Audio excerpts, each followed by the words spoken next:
Uma vez Flamengo, sempre Flamengo. Flamengo sempre eu hei de ser.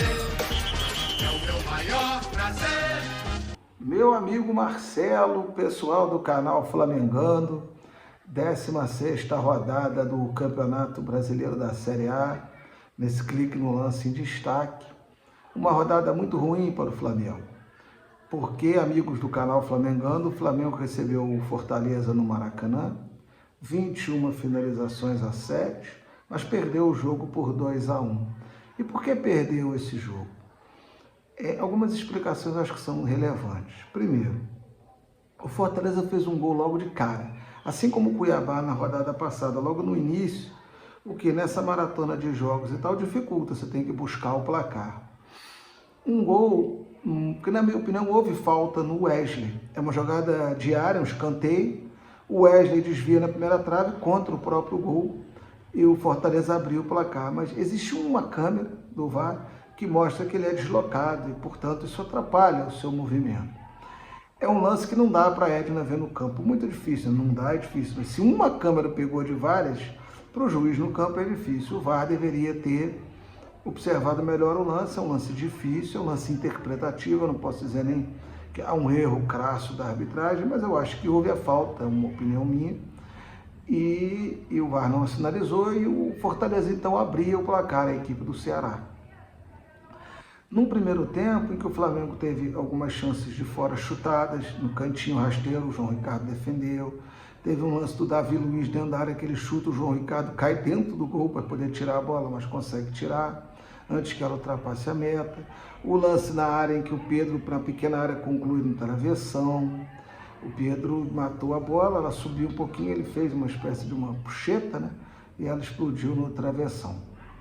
E o primeiro tempo que o Fortaleza não finalizou nenhuma vez no gol, a não ser esse gol contra do Wesley, né? Uma jogada de gol contra os jogadores mesmo do Fortaleza. O Fortaleza não foi bem, mas o Flamengo foi, não vou dizer que não foi incisivo, mas não teve tantas chances. Poderia ter sido mais agudo, mas criou para fazer o gol, empatar e virar. Ele vai empatar numa jogada de penalidade máxima.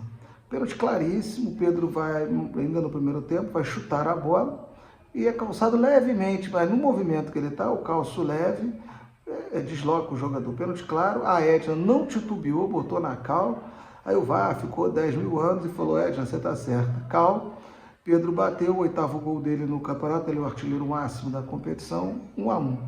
Parecia que o Flamengo viraria o jogo no segundo tempo, mas o Fortaleza veio melhor no segundo tempo.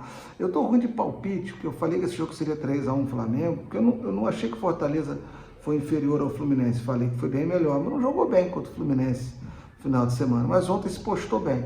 E no início do segundo tempo o time veio marcando a saída de bola do Flamengo, tentando jogar. E aí faltou ao Tite perceber isso com mais rapidez. O Alan deu uma entrada forte, tomou amarelo e já não estava mais marcando ninguém. E a jogada, a torcida vendo isso, né, chegando a vaiar esse jogador do Flamengo, o Tite demorou a trocar. Aos 18 minutos o Lucero faz o gol do Fortaleza, aí aos 20 ele mete o Gabigol e tira o Alan.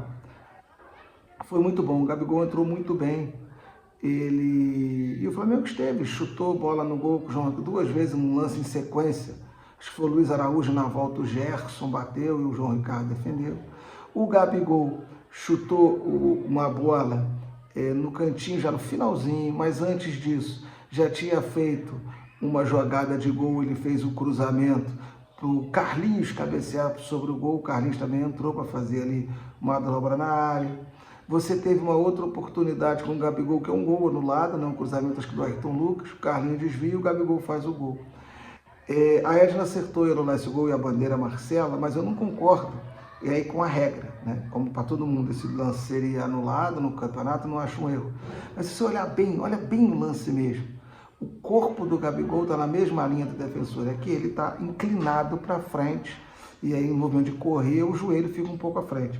Tem que ser dado impedimento porque está sendo feito assim no campeonato, mas para mim não é impedimento, né? Assim, né?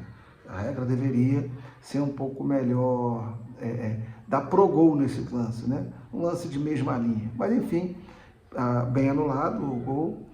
E aí o Flamengo ficou tentando até o fim, né? Eu falei dessa bola do Gabigol já no finalzinho, chutando no canto, Ele incendiou o jogo, mas não conseguiu fazer o segundo gol. Teve um lance também que não sei quem foi, acho que foi o Gabigol, o Gerson, ele chuta, o Pedro na pequena área, na grande área, quer desviar a bola para tentar matar o goleiro, acaba atrapalhando o chute do Gerson, acho que foi do Gerson, e joga para fora. Então o Flamengo tentou 21 finalizações contra 7 do Fortaleza. Veja como o segundo tempo do Flamengo não foi bom, no sentido do início. O Fortaleza teve 0, nenhuma finalização no primeiro tempo, e terminou o jogo com 7, 2 no gol, ou seja, as 7 naquele início ali do segundo tempo, a maioria delas, outra parte no finalzinho do segundo tempo, tentando sair para o contra-ataque. Então, o resultado foi ruim porque o Flamengo tinha 2 jogos em casa, a gente imaginava que fosse fazer 6 pontos, fez 1 contra o Cuiabá. E por isso perdeu a liderança, depois que sustentava desde a 7ª rodada, a travessia do deserto, como o Marcelo falou. Esse período de Copa América e data FIFA acabou, mas com o Flamengo em terceiro. Tem uma notícia boa. Como o Flamengo vai folgar nessa próxima rodada, meio de semana e tal, porque o jogo com o Inter foi adiado, por conta do Inter jogar a Copa do Brasil com o Juventude, o Flamengo vai ver o Botafogo e o Palmeiras. O Botafogo é o líder pelo saldo de gols, 2 pontos à frente do Flamengo do lado do Palmeiras, jogarem entre si. Se eles empatarem com um jogo a menos, o Flamengo os alcança. Se houver um vencedor, o Flamengo vencendo o jogo a menos, passa, a equipe derrotada já vai para a segunda. Foi uma jornada em que o Flamengo merecia pelo menos um empate, mas enfim. Na rodada, o Botafogo fez um jogo bastante diferente lá contra o Vitória e assumiu a liderança. Primeiro tempo ruim, ninguém criou nada, o Botafogo ainda teve uma chance, mas nada além disso. Aí choveu torrencialmente, depois parou, continuou chovendo, mas não torrencialmente.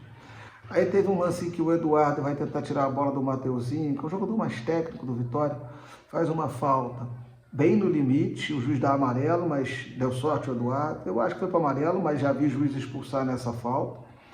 Depois o Botafogo tem um jogo igual. O jogador do Vitória, ele tem que entender, o Vitória passa um momento difícil, lutando para não cair, está empatando com uma equipe que está protagonista no campeonato, o jogador faz um pênalti bobo, o Gregory não ia fazer nada ali, jogador pênalti. O Ramon Abate-Abel ia errar, o Bandeira que indicou a ele a penalidade claríssima. Aí o Eduardo vai para a bola, isola e se contunde com alguma gravidade. Acho que muscular, pelo que o Arthur Jorge já disse na coletiva, não é uma situação simples. 0-0, e quando parecia que o 0-0 ia abraçar os dois, o jogador do Vitória tem a bola dominada, ele, mais ninguém, sozinho, ele entrega no pé do Tietê, que entrou no lugar do Eduardo. Aí o Tietê avança, chuta, o campo molhado, o goleiro solta e na volta o Savarino faz o gol. Parecia ali que seria a vitória de 1-0 do Botafogo, mas não foi não, porque aí o Carpini soltou o Vitória, botou o time para dentro, e aí teve uma cabeçada embaixo que o John defendeu, uma cabeçada do Leonardo, do zagueiro, por cima que o John espalmou, e um lance incrível que a bola bate na área, acho que bate atrás, não me engano agora, sobra, gol vazio, o John já fora do lance, o jogador do Vitória chuta, ela bate nas costas do Damian, bate no travessão e não entra, e salva-se o Botafogo do levar o empate. Terminou 1-0, o Botafogo assumiu a liderança no saldo, porque o Palmeiras também venceu e é colhida, estão praticamente iguais, mesmo número de vitórias, mesmo saldo de gols, é no número de gols, perdão, não é nem no saldo, é no número de gols que o Botafogo está na liderança. O Palmeiras ganhou do Atlético Goianiense por 3-1, mas tem o registro que o Atlético reclama muito de um lance que tem razão. O Aníbal Moreno fez um pênalti quando o jogo estava 1-0 para o Palmeiras, em cima do Baralhas, o juiz não deu. Mas o Palmeiras foi superior. A defesa, se o Atlético não melhorar essa defesa, ele não vai aguentar ficar na primeira divisão. É um time que faz gol, você vê que sempre faz o seu gol, ontem fez de novo. Mas a defesa do Atlético leva uns gols assim, umas falhas realmente bizonhas, e a equipe sofre com isso. Acho que mesmo que o juiz desse o pênalti, eu não posso afirmar, claro, o jogo estava 1-0, o Atlético ali empataria, mas acho que o Palmeiras sairia vencedor, tal a fragilidade defensiva do Atlético, mesmo capaz de construir jogo.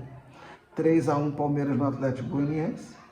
A rodada foi boa para o Flamengo porque o São Paulo perdeu para o Atlético Mineiro em Minas por 2-1, gol do Vargas, do Paulinho contra um do Lucas, que o São Paulo ficou com 27, senão o São Paulo chegaria a 30, ficaria um ponto do Flamengo.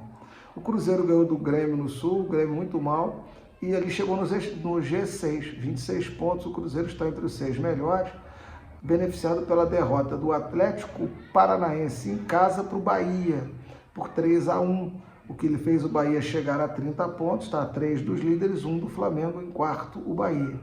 Foi uma boa vitória do Bahia jogando na Liga Arena. O resultado, por exemplo, que o Flamengo não conseguiu, empatou na Liga Arena, o Bahia venceu. O Flamengo vai folgar na rodada, como eu falei. Isso faz com que ele possa vir a ser ultrapassado pelo Bahia, mas depois ele pagando o jogo a menos e vencendo, ele recuperaria a terceira posição, talvez até a segunda, quiçá a primeira. O outro jogo da rodada, o Criciúma empatou com o Fluminense 1-1 no Heriberto Rios. O Fluminense saiu dos 7 pontos, foi a 8 no finalzinho. No demais, acho que foi isso, né? O Cuiabá foi adiado contra o Juventude e o Inter com o Bragantino, porque eles vão jogar, né? Inter e Juventude pela Copa do Brasil. Então, acho que no demais foi esse o resultado, o resumo dessa rodada, que não foi boa para o Flamengo, mas vamos para o jogo. Tem muito campeonato pela frente e nós vamos estar aqui nesse clique no lance, avaliando tudinho. Um abraço, pessoal. Obrigado. Uma vez Flamengo, sempre Flamengo. Flamengo sempre eu hei de ser. É o meu maior prazer.